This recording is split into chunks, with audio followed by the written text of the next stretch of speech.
But today we're doing Tougher Than Leather. Came out in 1988. Yeah. Run-D.M.C. I'm noticing, like, I'm starting to realize that 88 was probably one of the best years in hip hop with all the albums that came out. It was cool. Some of the phrase that I read was, that Run-D.M.C, Public Enemy, LL Cool J were the beginners of the new school of hip hop. Mm-hmm. And started the golden era. That started the golden era, and it's cool the last couple weeks just kind of going in. It's random how, so we choose our albums at random, but the last three, when, two you all haven't heard yet, but, they've been 80s. So I don't know. It's been kind of cool to concentrate on that time period and just hear the difference.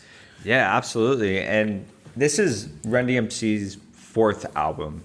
So they're veterans pretty much at this point. Mm-hmm.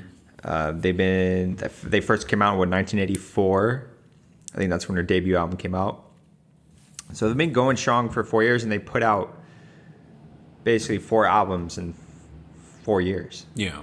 Which is a lot. Like they're going hard in the music industry. And what's really interesting from doing the podcast on this album and listening to them all week and doing a little bit of research, I always thought that they were signed to Def Jam. I didn't realize that they weren't until I looked up this album. This album was? No, none of their albums were released on Def Jam. Oh. They were just close affiliates. Because of Russell. Yeah, so they connected with Russell, obviously because he's Run's brother, and Rick Rubin. And Rick Rubin started doing production for them. But they signed with another record label, and I believe it was a 10-record deal. Under their contract, they had to put out 10 albums. I read a little bit on that, so, but I didn't read the whole thing. Looking back at it, for them, I think by the time they got to this album, they're trying to get out of that contract because they wanted to be on Def Jam. Because they saw how well they were doing with LL Cool J, BC Boys, all that. They were killing it. And so this album came out right after they had been going to court and trying to get out of that contract, which is really interesting. I never knew about that beforehand. I always just assumed they were on Def Jam because they're so close with everyone else on Def Jam. They did tours with BC Boys and LL Cool J and all that. Yeah, it's cool. The thing that I saw too is that they were the first hip hop group to go gold.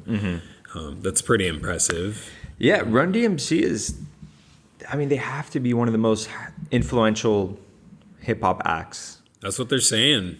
And from my standpoint, I don't know when you first started listening to them, but I've always heard of Run-D.M.C, and whenever I think of Run-D.M.C, I think of the Beastie Boys, because I've actually, to be honest, I don't listen to either one of them. I never have, but I just feel like their style is very similar. But it was cool because I've always heard a lot about Jam Master Jay, so it's like, oh snap, okay, Run-D.M.C's he was their DJ, part of that era where these groups are giving a lot of praise to their DJs and stuff. Right. So, but it was cool. My first time really getting into Run-D.M.C was in high school. So I was definitely late getting into them. Of course, I heard them before then. Being in middle school, you hear them on the radio, and we know they're still a pop. Like, of course, everyone hears "Walk This Way." Yeah, I was gonna say with Aerosmith, we all know about that. Yeah, that's one of the biggest hip hop songs ever, and that went bigger than the original song when they collabed and did that together. Yeah, and you could almost look at that point in time as the starting point for hip hop taking over. And hip hop just in the last 2 years became the number one selling genre in music. And it took that long for that to happen. But if you look at the whole span of music in general, that's pretty quick. For 20 years for hip hop to just completely take over and become the number one genre. But I would point at Walk This Way as like the starting point for that, to really go mainstream and popular and become this genre that can take over anything else.